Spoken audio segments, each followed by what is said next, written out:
Hello and welcome to another update. In this one I'll be covering the latest news and updates specifically around Bakhmut and the east of Avdiivka in the Donetsk region.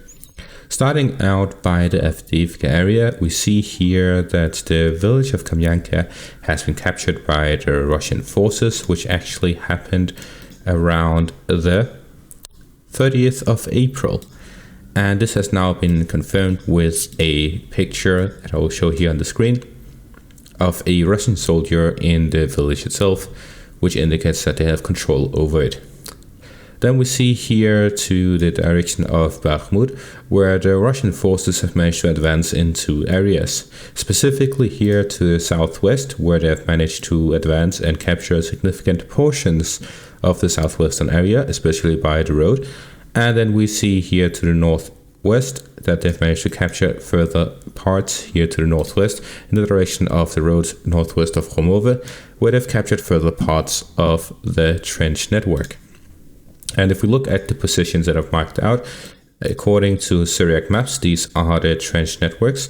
We see here that they have multiple networks and Russia has managed to capture most of them, leaving just a few left. Here to the south of the road mainly, but also crossing through the road, and here to the north of the road there are some last parts. They've also managed to capture this trench network here to the northeast that cuts off and protects the flank of the Ukrainian forces. With this, the Russian forces will now be able to advance here to the northeast, where they will be able to outflank the Ukrainian positions and attack it from two directions. At the same time, they have full fire control over the road now that they've captured most of the trench networks here to the north of the road. The rest of the trench networks are contested.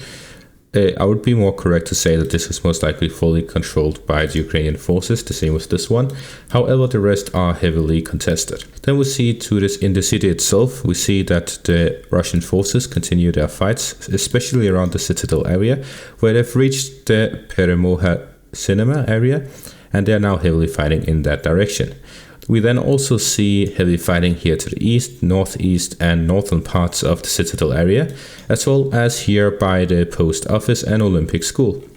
Now that they have also managed to advance here in the southwest, where they've managed to capture most of the residential area here to the south, and also this educational center and the post office in the south. With this, the Russian forces are now able to properly communicate between the north and the south, as they've gotten control over both post offices. Then we see here to the southwest that it's actually very significant that they've managed to capture these parts, as they have captured all of the high-rise buildings here in the southern part. That means that the main defensive position of the Ukrainian forces in southwest Bakhmut has been captured by the Russian forces. This leaves little to no defenses by the Ukrainian forces here in the southwest, so essentially we can consider the southern parts cut off from supplies. This means that the only connection between the Citadel area and Ivanivske is this road here between Khomove and Ivanivske. So this is the final supply line between the Citadel area and what's left of Bakhmut and the Ukrainian positions westwards. So this means if the Russian forces manage to capture Khomove or break through the final defensive line here to the northwest of the Bakhmut area, they'll be able to completely cut off all supplies in and out of Bakhmut.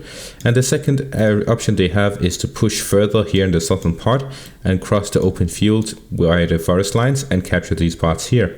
So this area has actually been shown in this drone footage here of the city. We see here in this video that the Ukrainian forces are fighting in these areas, and it is completely filled with smoke due to all of the explosions, artillery shells, phosphor bombs, and whatever else the Russians have available to them. So despite all of the complaining by Prigozhin about the lack of ammunition, this video clearly shows otherwise. So the current situation is that the Russian forces are heavily attacking on the whole front in Bakhmut itself. They're also advancing to the northwest of the city by the road of life that it is called, as the Ukrainian forces are heavily using it to supply the Khomove area and try to attack the Russian flanks. But also that they have managed to advance here in the southwestern parts of the city, where they have managed to cut off one of the two supply lines to the Citadel area and are now heavily fighting in the southwestern parts. So the only challenge posed to the Russian forces right now is the flank here in the south, as the Russian forces have been pushed across and the Ukrainian forces are actually fighting on the eastern bank of the canal line, which means that the Russian forces' southern flank is under threat. And at the same time, with the northern flank being in open fields, so they need significant reinforcements to these areas to be able to hold back the line. According to the latest updates by Remy, the Ukrainian forces are actually in a situation where they outnumber the Russian forces significantly in the flanks.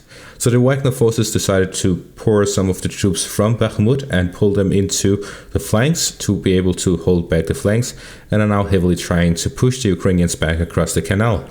However, this is very costly for both sides, as these fighting is happening in open fields, which means that they are easy targets for artillery. So both sides are taking heavy losses fighting here in the southern flank, where the Russian forces are trying to push the Ukrainians back across the river line or the canal line. So that is the current situation in the front line, and that is all for this video. Thank you all for watching and have a great day.